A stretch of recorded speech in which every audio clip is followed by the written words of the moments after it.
Hi students, welcome back to the channel. Students, మనం ఈ వీడియోలో ఏపీ అదేవిధంగా తెలంగాణలో ఐసెట్ ఎగ్జామ్ ఈ 2024లో రాయాలనుకున్నట్లయితే మీకు కావాల్సినటువంటి ఎడ్యుకేషనల్ క్వాలిఫికేషన్ ఏంటి, ఎలిజిబిలిటీ క్రైటీరియా ఏంటి అనేది మనం మాట్లాడుకుందాం.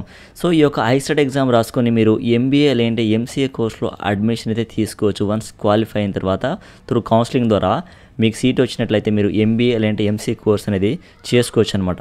ఓకే, సో ఇప్పుడు మన ఎంబీఏ కోర్స్కి కావాల్సినటువంటి ఎడ్యుకేషనల్ క్వాలిఫికేషన్ ఏంటి అనేది ఫస్ట్ చూద్దాం. ఓకే, సో ఎంబీఏ అంటే మాస్టర్ ఆఫ్ బిజినెస్ అడ్మినిస్ట్రేషన్ అనమాట. ఓకే, సో ఈ ఎంబీఏ కోర్స్ చేయాలి అని మీరు అనుకున్నట్లయితే ఐసెట్ ఎగ్జామ్ రాయాలి. ఐసెట్ ఎగ్జామ్ రాయాలంటే మీరు మస్ట్ అండ్ షుడ్గా బ్యాచిలర్ డిగ్రీ కంప్లీట్ చేసి ఉండాలి. ఓకే, మస్ట్ అండ్ షుడ్గా బ్యాచిలర్ డిగ్రీ కంప్లీట్ చేసి ఉండాలి. అందులో మీరు పాస్ అయి ఉండాలన్నమాట. ఓకే, 3 years కానీ 4 years డిగ్రీలో మీరైతే డిగ్రీ ఏదో ఒక గ్రూప్లో డిగ్రీ కంప్లీట్ చేసి ఉండాలి. ఇక్కడ చూపించారు చూడండి, మనకు బీఏ కానీ బీకామ్ కానీ బీఎస్సీ కానీ BBA BBM BCA BE BTech B ఫార్మసీలో మీరు 3 సంవత్సరాలు లేదంటే 4 సంవత్సరాల డిగ్రీ కంప్లీట్ చేసి ఉండాలి. అప్పుడు మీరు ఈ యొక్క ఐసెట్ ఎగ్జామ్కి ఎలిజిబుల్ అనమాట. ఓకేనా, అలానే ఇప్పుడు ఎంసీఏ కోర్స్ గురించి చూద్దాం. So MCA master of computer applications.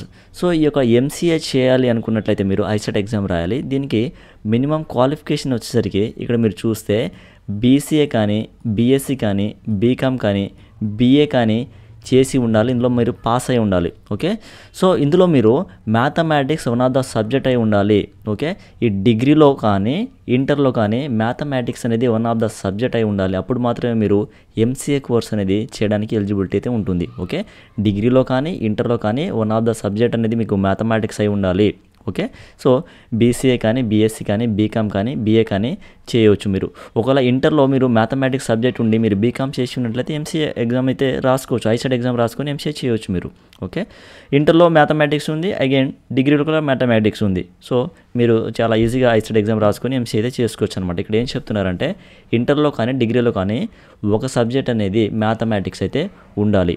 ఓకేనా, సో స్టూడెంట్స్, ఇది ఎంసీఏ అండ్ ఎంబీఏ చేయడానికి మీకు కావాల్సినటువంటి మినిమం క్వాలిఫికేషన్ అయితే. ఓకే, అలానే ఒక నోట్ పాయింట్ చూద్దాం. ఇక్కడ మీరు చూస్తే స్టూడెంట్స్, ఎవరైతే ఎంబీఏ అండ్ ఎంసీఏ చేద్దాం అనుకుంటున్నారో మీరు 3 years డిగ్రీ కానీ 4 years డిగ్రీలో కానీ మినిమం 50% మార్క్స్ అయితే రావాలన్నమాట అన్రిజర్వ్ కేటగిరీ వాళ్ళకు. ఓకే, సో అన్రిజర్వ్ కేటగిరీ వాళ్ళకు డిగ్రీలో కానీ, ఓకేనా, ఈ డిగ్రీలో ఏదైతే 3 years కానీ 4 years డిగ్రీ ఉందో ఇందులో 50% మార్క్స్ అయితే మీరు సెక్యూర్ చేసి ఉండాలి. Okay, SC ST and BC category వాళ్ళకు 45% మార్క్స్ వస్తే సరిపోతుంది. ఓకే, అప్పుడు మీ ఏదైతే డిగ్రీ కంప్లీట్ చేశారో ఆ డిగ్రీలో ఓవరాల్గా 50% మార్క్స్ అనేది అన్రిజర్వ్ కేటగిరీ వాళ్ళకు, 45% మార్క్స్ అనేది రిజర్వ్ కేటగిరీ వాళ్ళకు వచ్చి ఉండి మనం పైన మాట్లాడుకున్నట్టు 3 years కానీ 4 years కానీ డిగ్రీ కంప్లీట్ చేసి ఉన్నట్లయితే మీరు ఈ యొక్క ఐసెట్ ఎగ్జామ్ రాసుకొని ఎంబీఏ లేదంటే ఎంసీఏ కోర్స్ అనేది చేసుకోవచ్చు. ఓకే, బట్ స్టూడెంట్స్, ఎంసీఏ చేయాలంటే మస్ట్ అండ్ షుడ్గా ఇంటర్లో కానీ డిగ్రీలో కానీ ఏదైనా ఒక సబ్జెక్ట్ మీకు మ్యాథమెటిక్స్ అయి ఉండాలన్నమాట. ఇదైతే జాగ్రత్త గుర్తుపెట్టుకోండి. ఓకే, సో స్టూడెంట్స్, ఇది AP and TS ICET exam రాయాలనుకున్నట్లయితే మనకు కావాల్సినటువంటి బేసిక్ ఎడ్యుకేషనల్ క్వాలిఫికేషన్స్ అయితే.